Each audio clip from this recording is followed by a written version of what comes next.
Welcome once again, my fellow manipulators of digital fate. I'm Richie, this is Capricorn, and competition season for Wonders of the First is in full swing. The Stoneseeker Cup series started at SCGCON Orlando just a few weeks ago with a $10,000 sealed deck main event, and it will continue on with dates in Houston and Baltimore in the month of October. And if I was a betting man, I would guess that both of those dates will also see big sealed deck main events with big money and or prizes on the line. So what better time than now to go over what I think is a great method to help you guys decide what cards you should include in your sealed deck. For a lot of you guys out there, especially you newer players, it seems like a very daunting task to just jump headfirst into sealed with an overwhelming card pool. And in sealed, you don't have to worry about core requirements. So you can put cards from every color, every orbital in your deck. And sometimes it feels like you don't even know where to begin. There's just so much to take into account. So I did develop a method that I think will help a lot of you guys narrow down just how valuable the cards in your sealed deck are, especially in comparison to constructed, because I think the biggest mistake that people make when they're trying to build a sealed deck is they evaluate the cards the same way they would for constructed. And with constructed, you have to take into account so many more potential combos, so much more higher efficient synergies that you can work into your deck, and it really isn't the same. There are so many cards that are so good for sealed that just aren't really good enough in constructed. So I did create a method that I think will help you guys narrow down your card pool and decide which cards are valuable enough to include in your decks moving forward, so that maybe it doesn't feel so daunting jumping into these big high stakes sealed deck tournaments in the future, especially when it comes to SCGCON Houston and Baltimore, which are coming up quick. I call this method Bad Taste. It's an acronym, but also if you use this method well enough, I think you'll get wins and your opponent will leave the table with a bad taste in their mouth. So Bad Taste stands for B for bombs, A for actions, D for destruction, T for tap free, A for arrival, S for sacrifice free, T for travel, and E for efficiency. And for the most part, I think the cards do end up in that hierarchy, in that order of power, but not strictly, because obviously if you have a card with a really bad tap-free ability, it's not going to be as good as a really good on-arrival ability. But we will go into some examples, and I'll break it all down for you guys so that you can understand what I'm talking about. And we're going to start here with the first. This is absolutely a bomb in sealed. And you might not think that because it's nowhere near as good in constructed, although it does have a place in constructed. But there's a couple things I got to point out about sealed. Even though there are no core requirements in sealed, you do still get the cost reduction if you have the correct link. And if you're the type of player that's building a deck that's very efficient and very carefully maximized to make use of links to get those cost reductions, and you're against an opponent that isn't doing that, by the time you get to the end of the game, you could have 15 energies worth of extra stuff in play, more than your opponent, if you're taking advantage of all those links from as early as round 1. Whereas if your opponent doesn't have the links and is paying full cost for everything, they're going to be at such a disadvantage. You could have so much pressure, so much presence in place on the board, and can just overwhelm your opponent that way. And that's why the first is so good. It is absolutely a bomb. And another thing to take into account is, even though this is legendary, in sealed, you're not restricted to running just one of a legendary card. You can run as many as you open. For most legendaries, that doesn't matter because they have such high rarities that the chances of getting more than one are very, very slim. But one thing that's notably special about the first is, even though it's a legendary land, it is a common. So there's actually a decent chance that you'll get more than one in your pool. And if you do, it ends up being super powerful. If you can play this on round 1 and know that for the entire game you're going to get the maximum cost reduction for literally every single card that you play, every time your opponent plays a card and doesn't get cost reduction, you're getting that little bit of a tempo lead on them. And eventually that value does add up, and it is a critical part of deck building, I think, for this game in sealed. So if you pull the first, absolutely run it. It is absolutely a bomb, even though it's a bomb in a very unexpected, maybe underappreciated way. Some more obvious bombs Blazafell, which is an absolute monster with 9 power, but more importantly, he has a tap action where you can banish this, target player loses all energy and actions. So effectively, you can use him as actual presence on the board to take a stone earlier in the game, and then towards the end of the game, just tap action, banish him, and essentially make your opponent lose the entire round, like not be able to do anything the entire round because you take away all of their energy and actions. That's the definition of a bomb. You play this no matter what, because if you do it, sometimes it can just win the entire game by itself if you set it up properly. Another good example is Plant Terror of Ethereal Grove. This thing has high power with 7, but it can symbiosis any 2 wonders at all. It doesn't care about their power, which makes this thing absolutely insane and sealed because it automatically comes down not only with the high power, but with the best abilities of the 2 best wonders in play, whether they're on your side or your opponent's side. And a lot of times that's enough value to just completely swing the game in your favor. So B is for bombs. Bad taste method. I'm going to make sure and link a comment so that you guys can see the bad taste spelled out and what each word means as you follow along. But we're going to move on to actions. And what I mean by actions is any card that gets you an extra action or gets you something that would normally cost you an action and doesn't cost you an action, or potentially takes an action or a potential action away from your opponent. This is something that I like to call action deficit. If you add up your total actions and your total potential actions, which usually come from your lands that you can harvest, and you compare that to your opponent's total potential actions, if you have one more than them, you have them at a 1 action deficit, is how I refer to it.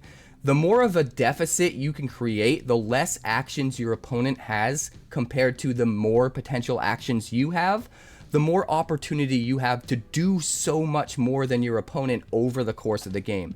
It's important that you don't look at the game as 7 rounds of 3 actions, and instead try to visualize it as 21 actions for the entire game for both players. So as you find ways to get your opponent's actions to drop lower than that, and find ways to get your own actions to go higher than that, you create this insane tempo advantage that it's really hard for your opponent to come back from, even if they have powerful cards. So one good example of this is Ashen Leaf. It comes down as a 2-power wonder. It can immediately pressure any realm you put it in, especially one that doesn't have a wonder there on the opponent's side. But more importantly, just like a land, it has a Patria link and can be harvested to gain an action. So you can harvest this later and get an action back, meaning you get a wonder out of your action, but you also get your action back later. You get to put your opponent essentially at a 1 action deficit.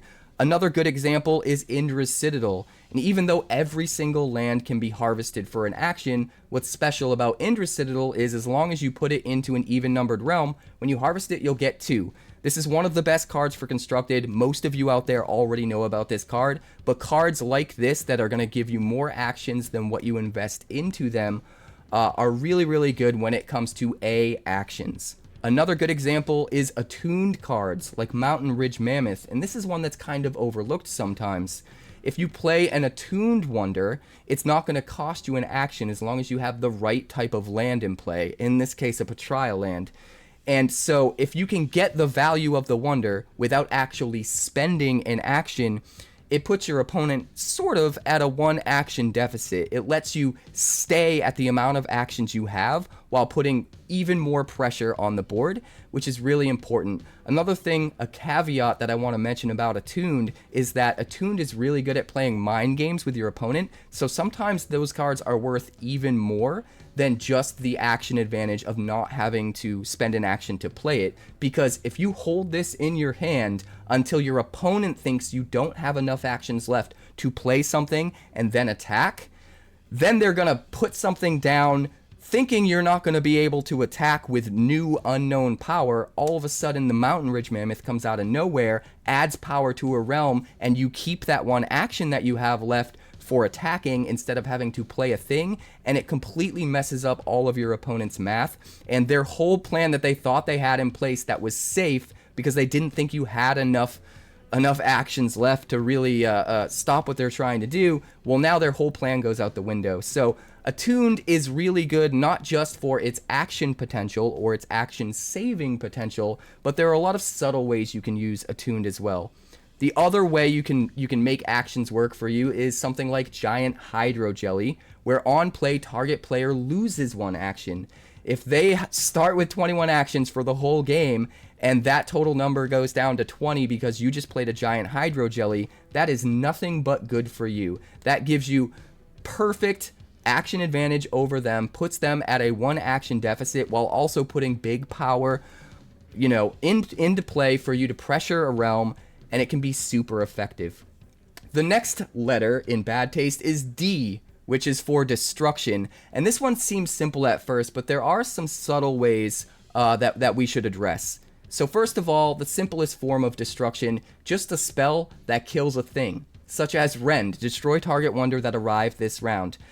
Destruction spells, any kind of removal in Limited is at a premium. You're probably not going to get a lot of it in your sealed pool. So anytime you have the option of running removal of any type, any kind of destruction, you should absolutely run it, because that piece of destruction is going to be able to hit their best card most of the time. So if you just spend one of your pieces of removal, one of your pieces of destruction to get rid of their best card, you're usually not giving up a card that's as good as the card that you're taking out, and you're always going to take out the best thing. Well, most of the time, depending on the constraints of the removal. But I would argue that most removal is worth including, especially if it's wonder removal in particular. Another form of removal is Death Strike, and Chained Crow is a really good example of this. If you put a Death Strike wonder into a realm, well, now you get to get even more value out of an action when you attack there. Not only are you spending an action to take a stone in that realm, but you're also killing their best wonder on the other side without even having to spend an extra action. So sometimes Death Strike can be even better than removal spells like Rend, because Rend is going to take up an extra card out of your hand and an extra action to play it, whereas Chained Crow, you get to tack on killing the thing with the action you're spending to attack anyway in order to take the stone there, and it kind of feels free, and you don't have to waste another card from your hand either. So Death Strike can be insanely good if it's used just right. Another easily overlooked version of removal would be in the form of -1 counters, such as Red Stooling Hunter. On battle, put 2 -1 counters on target wonder in this realm. And even though this won't always kill something, it's worth pointing out that if a wonder goes to 0 power, it does not die. But if it goes to -1 or less, it does. So right off the bat, just one battle trigger from this can kill any 1 power wonder, like Moonfire Crystal Mouse, or so many other really good utility wonders that don't have high power but have good abilities. This can just kill it outright with just one battle trigger. But what's great about the Red Stooling Hunter is you can get additional triggers as the game goes on. And even if you have to attack a few different times and stack up counters on the same wonder, you eventually kill it. And if that other wonder is a bomb and it's the thing that's single-handedly going to win the game for the opponent, well, all of those extra actions spent attacking to pile up those counters end up worth it. You take their biggest play off of the field, and you get to try to come back now because they don't have this overwhelming bomb that you have to deal with. Now, after D, we move on to T in Bad Taste, and the T stands for Tap Free. A great example of this is Rav Courtroom Mistress. She's a 2-cost with 3 power, and she has a tap free ability that gives herself +2 this round, and target wonder -2 this round. Tap free abilities are so good because it feels like you're getting 2 things for 1 action. You're getting a wonder right away that can immediately put pressure in a realm, force your opponent to have to put a wonder there as well to meet that pressure. But you also just kind of tuck away this ability to later in the game do what feels like casting a spell from your hand, except without using a card in your hand and without using an action. You tap free this, you could potentially kill a 1 power wonder, or just totally mess with the math in 2 different realms at the same time to make it really, really hard for your opponent to hold on to a stone or to try to take a stone that they're carefully calculating having enough power to take. Just having this out with the ability to use this tap free at any time and never having to use an action for it, is incredibly powerful. So the sort of 2-for-1 potential of having a wonder now and having access to an ability later that doesn't cost you an action, all for just one card and one action, is very, very powerful and shouldn't be overlooked. I think Rav is the best example of this because her ability can be used as removal as well, which is also the D in Bad Taste. But another good example is something like Hex Hunter HX11, where it has a tap-free ability making it so attacking enemies get -1 this round. And if you have just enough power to steal a wonder, and they put just enough power down to steal it back, sometimes having Hex Hunter using its ability and just preventing your opponent from having that extra power to swing in is really important. It's also worth noting that that -1 can stack up with additional combats, which is kind of crazy as well. So Hex Hunter's another good example of a tap-free ability where you get the wonder right now, you get the pressure from the power right now, but you have an ability you can use later when the timing is right, and it's something that your opponent just has to play around and can sometimes really mess up the way they want to play out their rounds. Next, after tap free, we're moving on to A, which is Arrival, and that's Arrival abilities, such as Dream Reaver, which is a 5-power wonder, and on arrival, nullify target card this round, remove any number of counters and this round effects from it. This card is really, really good, deceptively good. I think a lot of people underestimate this card.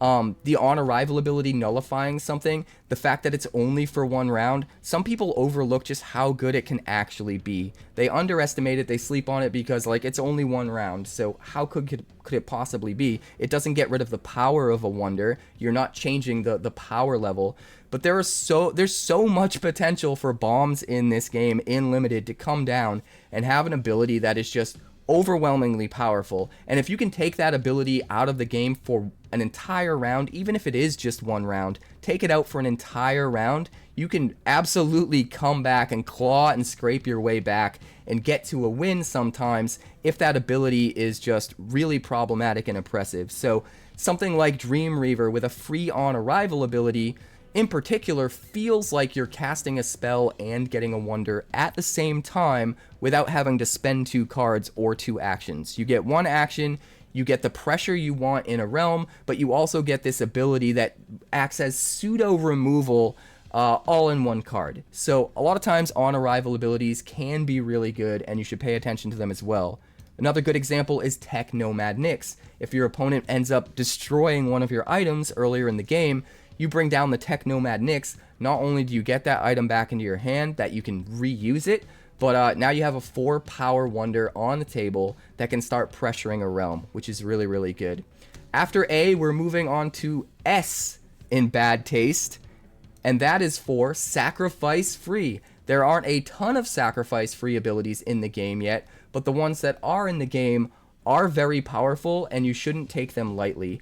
And even though Sacrifice Free isn't as good as Tap Free or Arrival abilities, because you have to lose the wonder, sacrifice it, and no longer have its power in order to get the ability, it is still better than just playing a spell that would do whatever the Sacrifice Free thing is, because you get to use it as a wonder for now, for a little while, make use of its power, and then eventually later turn it into a spell instead.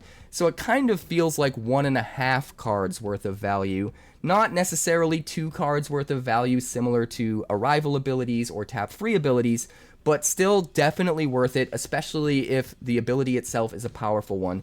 And the best example of this is Moonfire Crystal Mouse. It normally costs you only one action to draw only 1 card.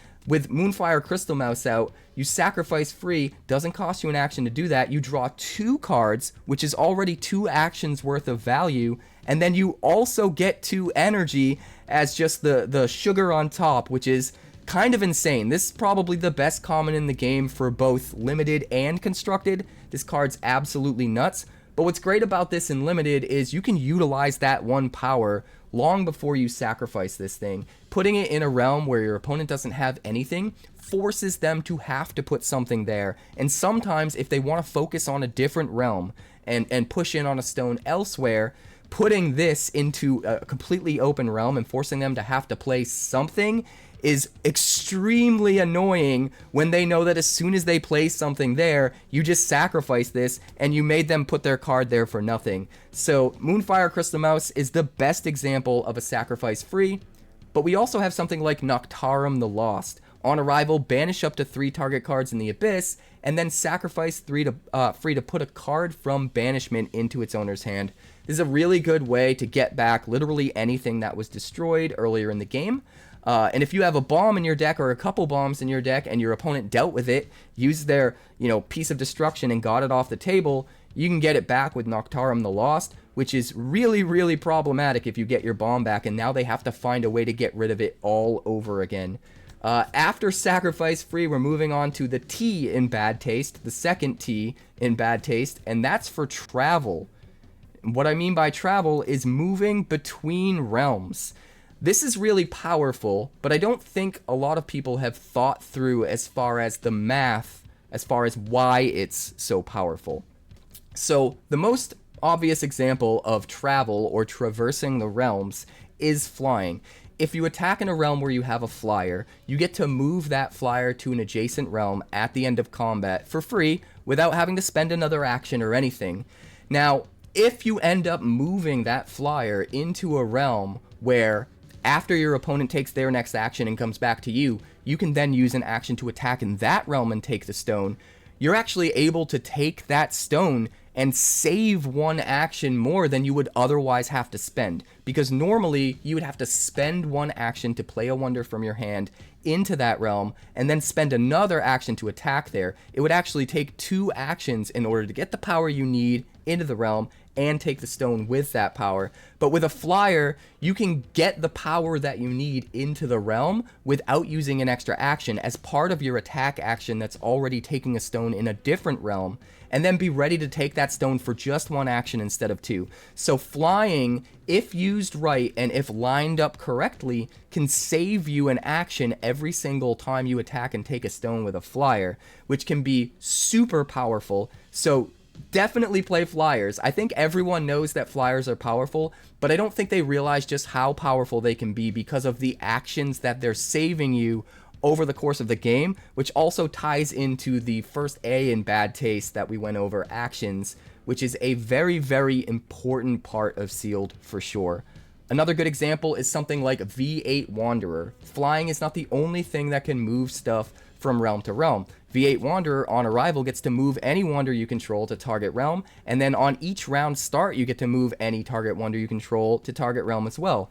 This is super powerful because even though you're taking a wonder away from another realm and maybe making that realm weaker, almost every game that you play, there is at least one realm that you have to pick your battles and decide you're going to give up on. Your opponent played a ton of value there. They are just doubling down on it. They're going to make sure they don't lose it, and it makes sense to just cut your losses and not worry about that realm anymore, and just move on and focus on the other realms, so that if you do end up getting enough stones to win, you make it feel like whatever value your opponent put into that realm was kind of wasted if you don't actually need the stone there in order to win. So cutting your losses, figuring out a realm to cut your losses on, sometimes is a big part of the strategy, both in Constructed and in Sealed. And V8 Wanderer can allow you to take wonders in a realm where you've already decided to give up and cut your losses, can start moving them once a round, can move one of them to a realm where it's going to matter, where it can contribute to taking the stone, and it can be just as powerful as flying, in some ways more. So V8 Wanderer is another good example of mobility, of travel and traversing, and it can save you actions over the course of the game because of that, especially if you can get this down super early and make use of it for as many rounds as possible. Now, the very last letter, the E in Bad Taste, is for efficiency. And what I mean by efficiency is simply wonders with no abilities at all, that just have the highest possible power to cost ratio. And this is probably the most overlooked power card that is potentially there for your Sealed deck, the most underestimated, because pound for pound, just getting the most amount of power into play in a realm for as cheap and efficient a cost as possible can sometimes be enough to win a game. It can absolutely take over a realm while your opponent's busy trying to dirtle around with a bunch of crazy abilities and set up combos. You're just smacking down huge power wonders and making it so that you have the math. At the end of the day, you have the math. They can't take the stone from you there, and you're going to win that realm. Another really good example, in addition to the Quadratusk Aetherfant, which is probably the best example because this is normally balanced out by the fact that in Constructed it's a core card, and it requires you to have a Boundless Land in play before you can play this. In Limited, that requirement is not there. Even if you don't have a Boundless Link, you don't have a Boundless Land,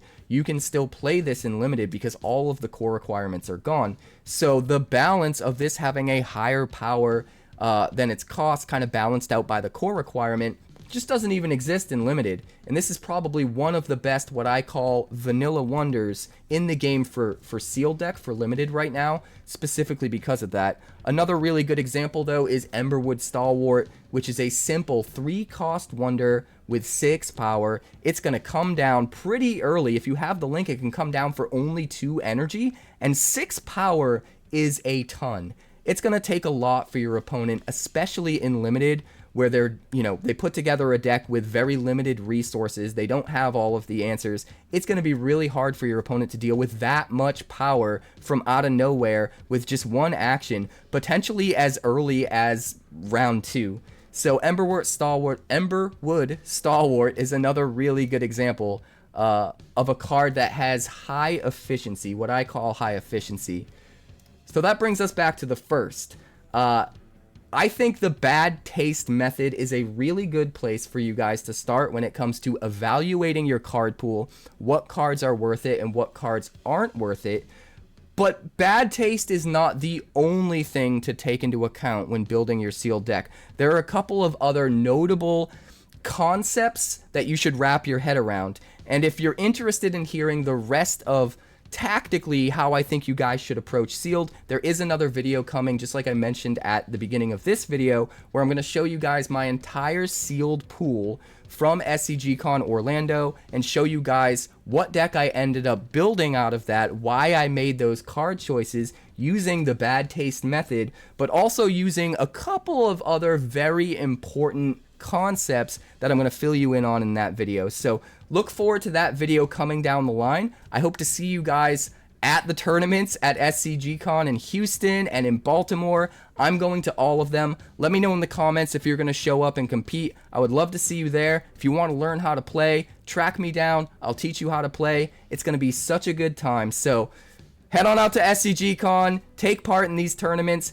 Don't be afraid to just dive in the deep end and give sealed a whirl, because honestly, it's super fun. It's some of the most fun I've ever had playing Limited in a card game ever, and I want you guys to be a part of it. So I'll see you guys next time. Like, subscribe, and thanks.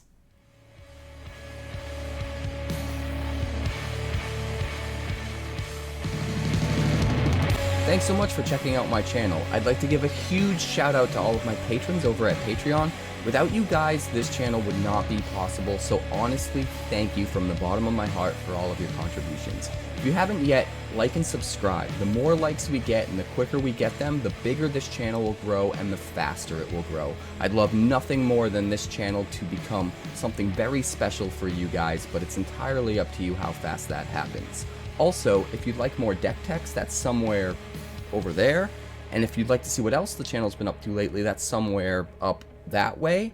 Also, subscribe, circle below, do all the things.